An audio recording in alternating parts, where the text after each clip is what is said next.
Hi there, friends and participants. I've looked at the first bunch of empires I got. And it's enough to start first 2 galaxies. So we'll start with galaxy number 1. It's pretty chill. It's pretty interesting empires. Some veterans from the last edition and some new entries from new people. So I just wanted to give you an overview. I've mixed it up a little bit this time. So 1 is not working, the Colomoid Syndicate. So if you might send it again, that would be great. Or just send me what you want in there. I'll put it in. So the Skivin Star Empire. The Skivin Star Empire is made by Gardo, long-time viewer and subscriber of YouTube. These little rat things with their cutthroat politics and an aristocratic elite. They're authoritarian, militarist and spiritualist, so they are basically the perfect passive-aggressive war nation. They are also intelligent and quick learners, so combined with the aristocratic elite, they make for good leaders, especially in administration, but they are quarrelsome, deviant and decadent, which may hold them back, but not when they have slaves of other empires, so that might be something they will go for.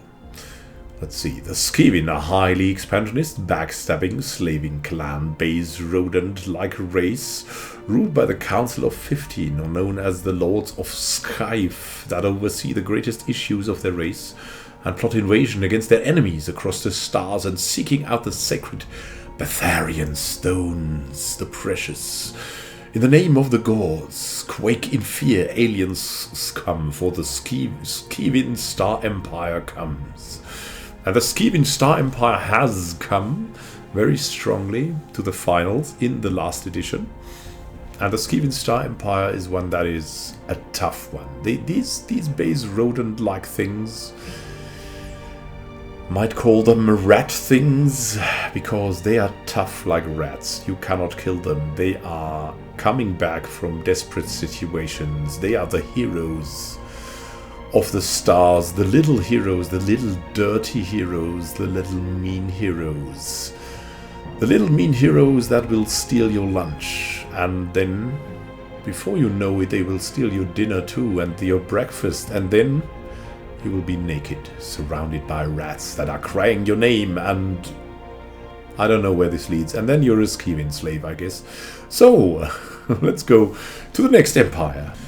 Here we got the Empire of Sironia, of Annihilator Q, which I made first in Reddit, I think. He was also a veteran of the last edition, and he has even improved his Empire of Sironia's looks. It looks even more well designed. Let's see. It's an Imperial Star Empire, a free haven with an efficient bureaucracy. So if you have that empire, you want a lot of people coming in, and you have the administrative capacity to take them in, and the fanatic xenophile ethic to lure them in, and to get a higher trade value out of probably a lot more treaties. But to protect all of these people, you have militarist. You can use the no retreat war doctrine, and you can be pretty tough to defeat. So the Terran humanoids are using less housing, which is absolutely good for a big population. They're adaptive, so they can settle almost anywhere without big problems. As a little downside, they are deviants, so they're free thinking. Them being a free haven leads them to less governing ethics attraction, which can maybe lead to a problem together with the authoritarian imperial government. That's also something that is missing here. If you have the imperial government, you tend to... there is usually a faction that tends to authoritarianism. And then you have to be quite careful to keep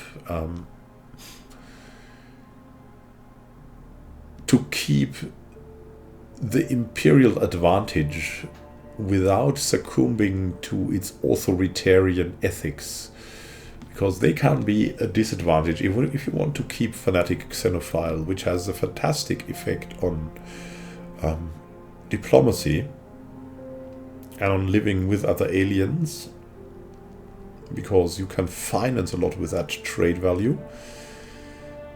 Then you have to be a little bit careful. We'll see how the AI does that.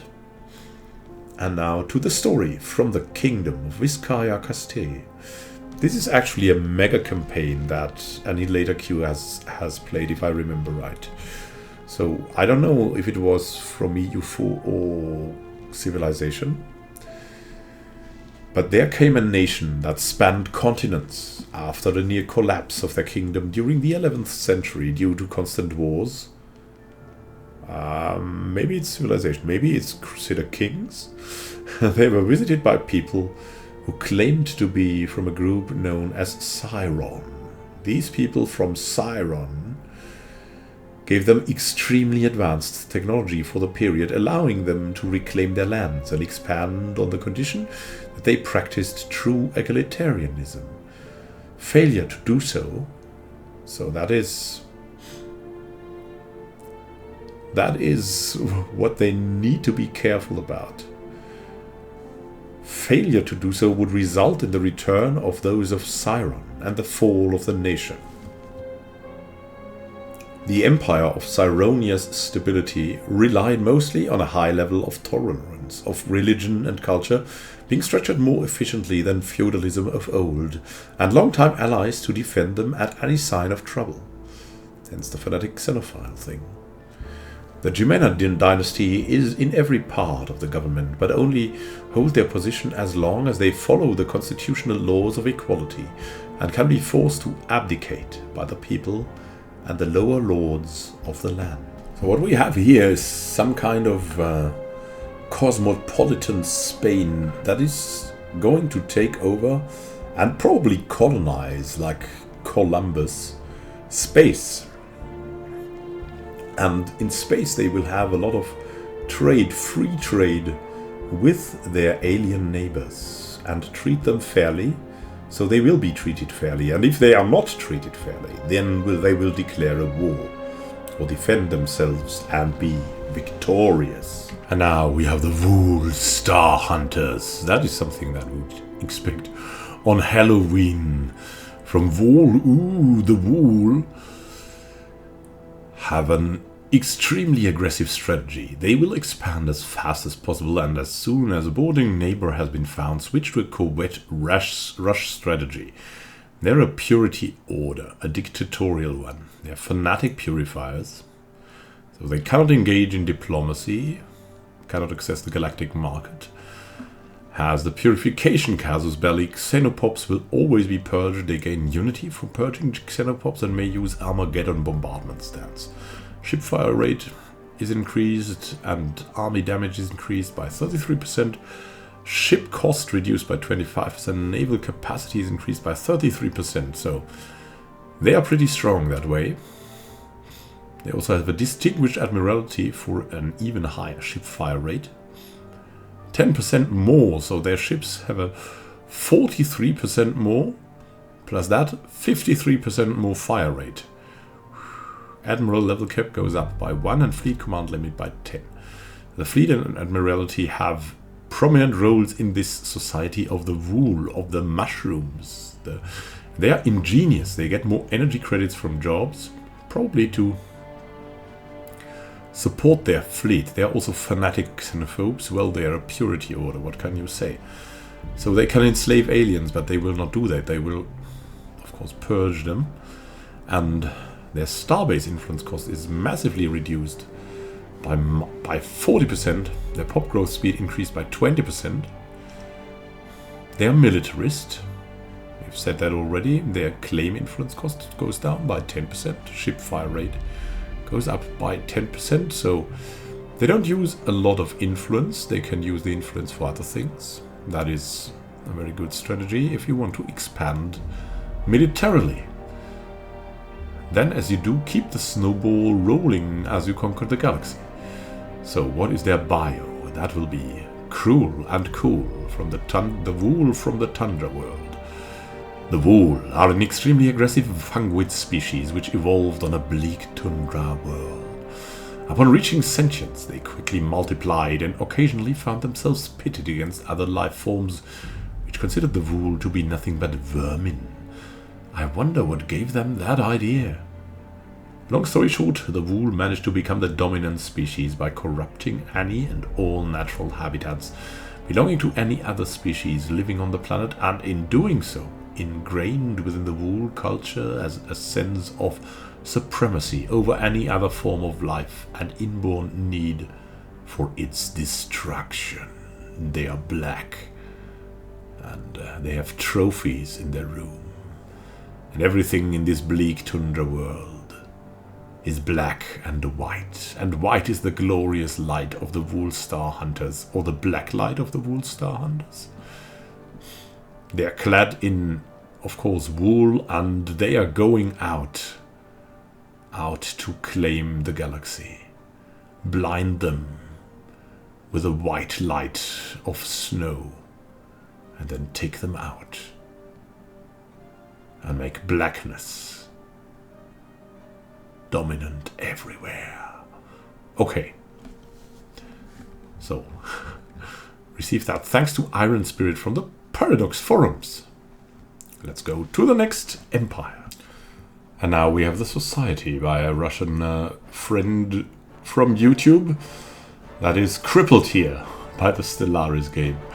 The strategy for the Society, that is a ravenous hive, is constant growth. Being a hive mind, the Society constantly expands and gathering resources for itself regardless of resources type, opinion, ethical preferences, or political allegiance. Yeah, they are a devouring swarm. They have a divided attention though, looking everywhere.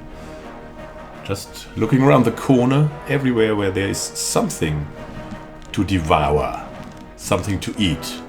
Like it's a little bit like you're constantly hungry, or you are on a self-imposed diet, and there's everywhere is chocolate, and that is the Society. The whole galaxy is full of chocolate for them, and they are on a diet. And they need to eat all of that chocolate to finally be able to live their diet. Only when the chocolate is gone, and they have their peace of mind. They are a devouring swarm with divided attention. Of course, hive-minded, fleeting. Their leader lifespan goes down by 10 years. Not that important for a hive mind. They are also strong, which increases their armor damage and worker output. And they're rapid breeders, which helps with rapid expansion, which is extremely important in this patch. They're living on the desert world of Koa.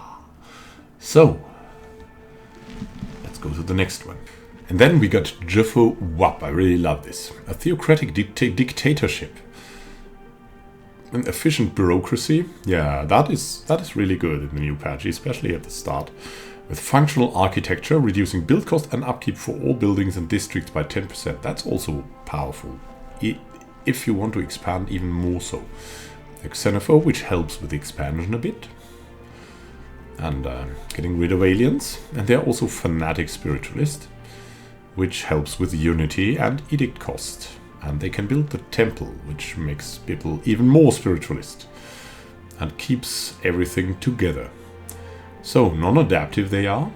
So that's kind of a counterpoint to their possible expansion. They're repugnant as well. Their amenities go down, but they can become very old and venerable. 80 years more lifespan. That is really crazy. And connected to that is, of course, they are they're getting traditional.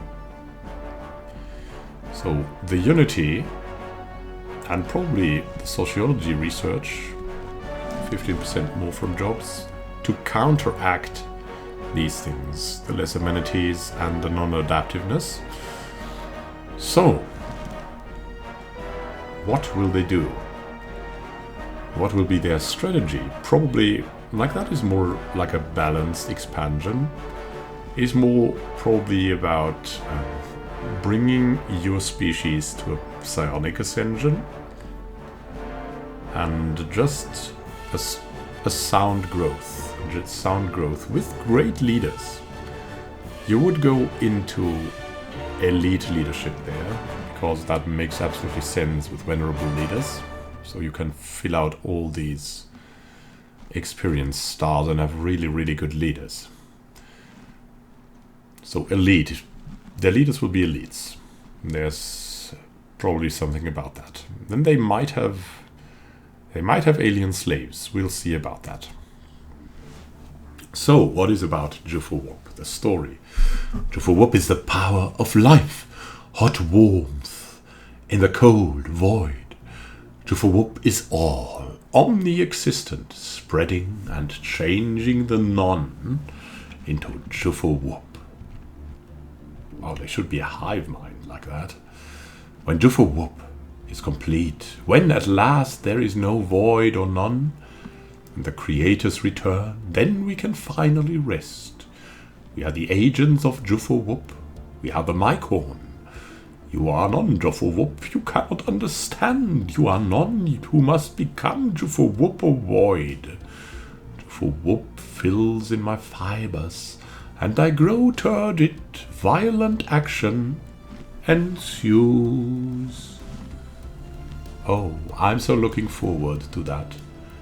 And what is it about the source of Jufawop? We do not know.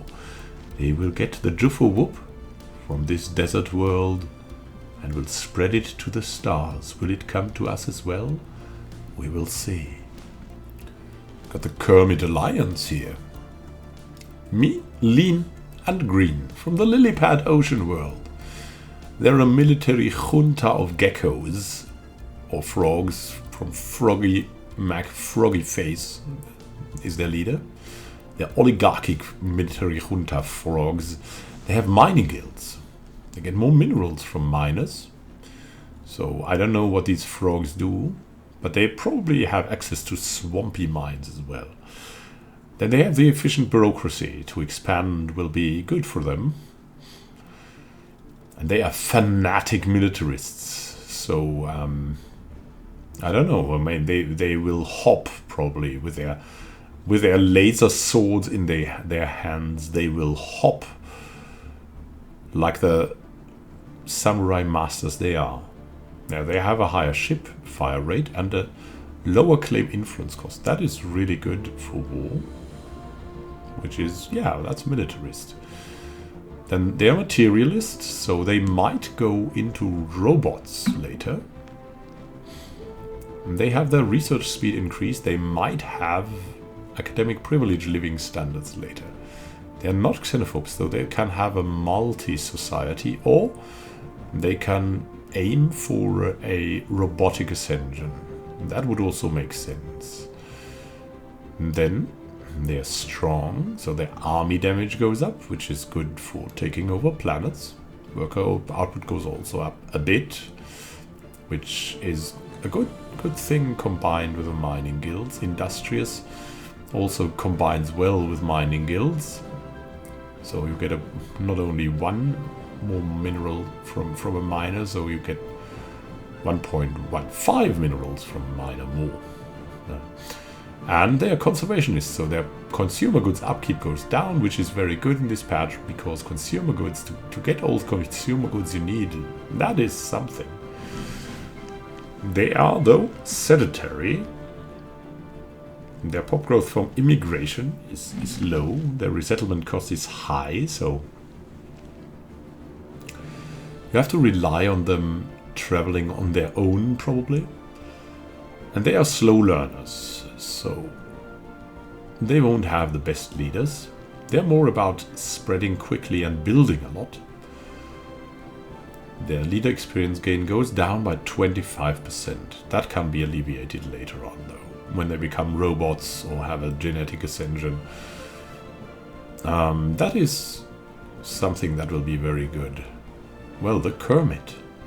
What can I say? They are the, I don't know, the annoying reporters of space. They are mean, lean, and green, and probably out there to get Miss Piggy. So, let's go for the next one. I just had to do this. I had to take this in the first galaxy. The Terran citizen commonwealth. Come on, what a story. After the corrupt, immoral and senseless democracies of the 21st century failed and erupted into chaos and civil war, the veterans of NATO BRICS war took control and restored law and order to Terra. They established the Terran Citizen Commonwealth, a citizen republic, a democratic one, where citizen service is reintroduced. So it's no longer armies that are split from the state, but it's the burghers themselves. Are you doing your part? I had to too. I was in that generation still. Then meritocracy. Meritocracy is also increasing the leader level cap, not the leader pool size anymore, because there's no leader pool anymore. Yeah, they need to correct this too. And here in the citizen service, soldiers also produce 1 unity and naval capacity is increased by 15%. So this is quite a very good thing to pick. It's really, citizen service is better than before. Then we have egalitarian, that fits the citizen republic a lot. The faction influence gain goes up by 25%. That is very, very useful, and specialist output goes up by 5%, which is also great. Comes well with intelligent, 10% more research. Totally cool. Militarist adds a ship fire rate, reduces claim influence costs, so if there's a war you can profit from it. And materialist increases the research speed, allows the academic privilege, which is also quite good. And the robot upkeep goes down, so might transform into robots, we don't know. Or might have good robot split society of the Terrans going for research and leadership and the robots going for the menial tasks. So they are intelligent and strong, so their worker output also goes up by 2% and army damage by 20%. So the Citizen Republic probably has the gymnastics classes like they were once common in China. I don't know if they still are. And they are traditional. They have a proud tradition probably as a Terran Citizen Commonwealth. But on the other hand, they don't like to move. They like their own home. And everyone's allowed to build their own homes, I guess, and live together in communities. Then they're wasteful too, as Terrans are. Yeah, I mean, if you live sedentary or also in your own home, you become a little bit more wasteful, little bit less efficient, but a little bit more individual. So we'll see if that individualist citizen republic, the solid foundation, can claim space and make it a better place. And of course, the corrupt, immoral, and senseless democracies of the 21st century, well, there's not only democracies that are corrupt, immoral, and senseless, but they are not even mentioned anymore. So, there's that, right? The Terran Citizen Commonwealth will create a better world for all of us. I'm sure of that. So, let's go to the next one. And now we've got the Ebithian star realm. That's really spacey, if you want. So, an elective monarchy, a dictatorial elective monarchy, with a cool philosopher king. It is not enough to simply rule. The ship of state must be ruled, guided by a king that wields enough wisdom and knowledge to steer it true.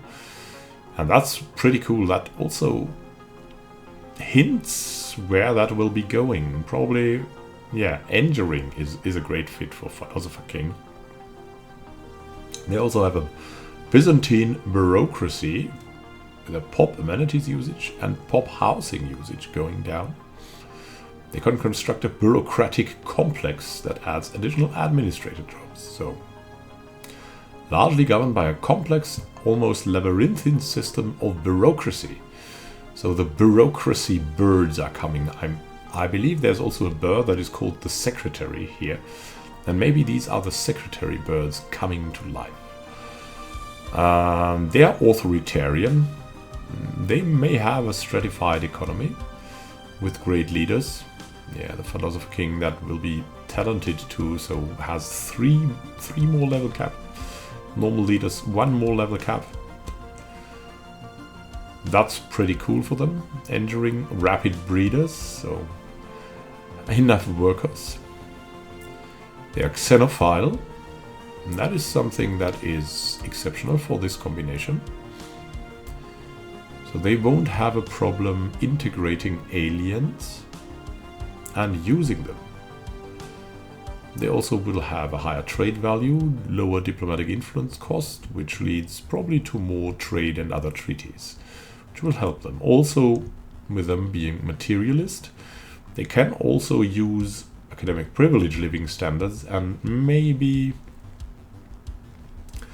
have an additional class of researchers that lives after academic privilege.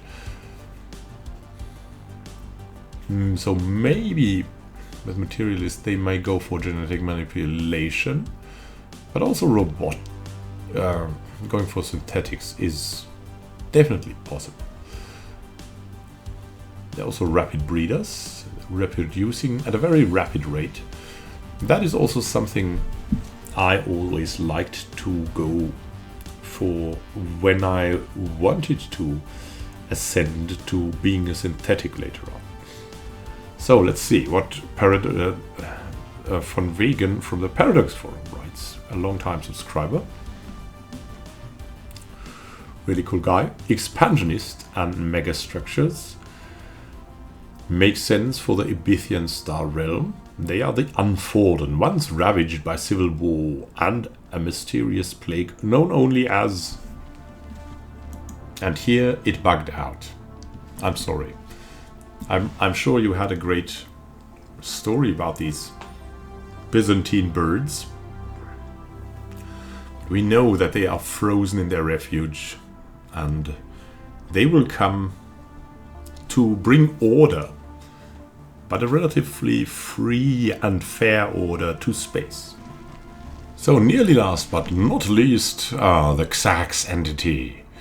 A collective consciousness hive mind, ascetic with pop entities usage going down by 15%, one mind monthly unity going up by 15%, and the Gestalt consciousness, of course, war exhaustion gain going down, monthly influence going up.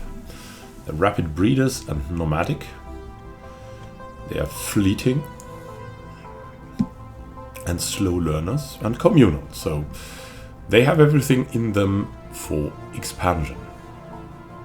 The Xax entity, strategy, massive growth and expansion fueled by their high reproduction rate and low needs, finally using the population advantage to overwhelm the rest of the galaxy. Story.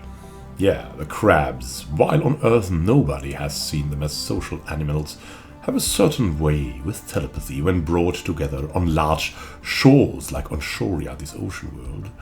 Their silent songs connect their minds, and they form a will that is greater than one of the crabs, even greater than the multitude. It is an entity that washes through the minds of the crabs like an eternal wave and will. Given time and ages, eons become a tsunami. Everyone fears only when it is already too late. Will they crab the whole galaxy? We'll find out soon. Oh, yeah. Can't see that all here. Wow, that's too long. Yeah, the Xax entity. Very Xaxy. Led by Xoxa, a female breeder crab, probably. Like an ant queen.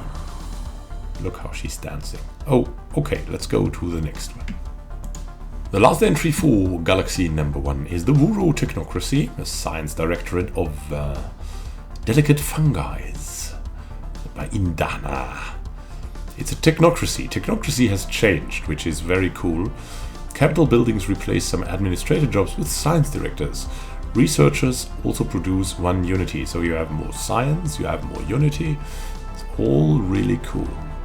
They have functional architecture, so they can build buildings, especially the specialist buildings, cheaper, because they are so high cost, or rather high cost. The upkeep too, yeah, that's really something you have in the upkeep. You have a lot of buildings, and you will have a lot of buildings with a lot of research early on, so all works together, right? So they're egalitarian because that's usually quite cool if you're a fanatic materialist or something like that. Because then you also have a higher faction influence gain. It's relatively easy at the start, and if you keep in the research race on to make your factions happy, especially the research faction, and then you will have a far higher faction influence gain there. And a higher specialist output also profits the technocracy and the fanatic materialist thing. Maybe with the academic privilege added, research speed going up by 10%. And another 10% through intelligent. And they are venerable, so they will have leaders that are experienced. But they are repugnant, they get less amenity from jobs, and they are slow breeders. So their pop growth speed and their repugnant thing will have to be alleviated by their research. So repugnant, the amenities, that can become a problem. But maybe later on they will have robots for that. You never know. So, establish technological dominance through strong leadership while keeping equality. Then establish a federation to protect your research efforts better. Then take over the galaxy through technological mastery. The Wuro, highly intelligent, long-living fungi formed their first cities through networks of mycelia, developing a method to exchange their thoughts on an intercellular level. The superior method of developing society and quickly following technology set them on to a never-ending whirl upward, which has now led them to the stars, where they will let the light of science shine stronger than anyone that has ever eaten a magic mushroom. So some news about the tournament. If you're still here, that's very cool. So the deadline will be the 15th of January, I think. So we can be sure to complete the tournament before the next DLC launches, which is generally the thing to go for. We have a lot of entries, but it is open. You can submit what you want, all you want. There has been not that much interest, I think, because I had the rules of how to post the Empire so detailed that that it scared off a lot of people, and also it was probably not launched in the right week. I mean, there was a lot going on with the new patch, and people were just playing, not submitting empires to that. So we'll have another post on the Paradox forums later on. And if you know some people who would be interested in that, I would be very happy to have more participants that would join the fun. It's in no way a hardcore thing. And if you only submit one entry, you can also bring me one of these end screens, where you can see, of course, everything. Sometimes you have to scroll down here in the middle of it, of the species tab, and then it's okay. I'll rebuild that. Just want then the biography you have, please send me that as text. Otherwise, yeah, that's just not cool. It's just not cool to write that down. I will not say it's a waste of time, but it's taking up a lot of time. Especially if you go into, like, if you have like 50-60 entries, and yeah. I have enough to do, and it's so easy to send it via text, so I can copy it in there. So I would be very happy to have all of that. Yeah, I tried to heal the Kodomoid Syndicate, but it's still not working. So, because, yeah, I really don't know what was in there except slaver guilds and mining guilds and fanatic, authoritarian, and pacifist. So I just made them. I just made them adaptive, but there was no story. Well, enough is enough. I won't talk to you anymore. I will just wish you Merry Christmas if we don't meet in another video. And even if then, I wish you a Merry Christmas and a Happy New Year, maybe too. We'll see each other soon in another video. If you follow the channel, there are daily videos in Stellaris and some Crusader Kings 2, and usually always a role-playing game. At the moment we're playing through Kingdom Come Deliverance, but the focus is on strategy, and the roleplay is for chill, but still usually on higher levels. So, thank you for watching, and happy gaming to you. This is Immanuel Khan, still with a very big cold, signing out. Have a great time. Until next time, stay healthy and happy gaming.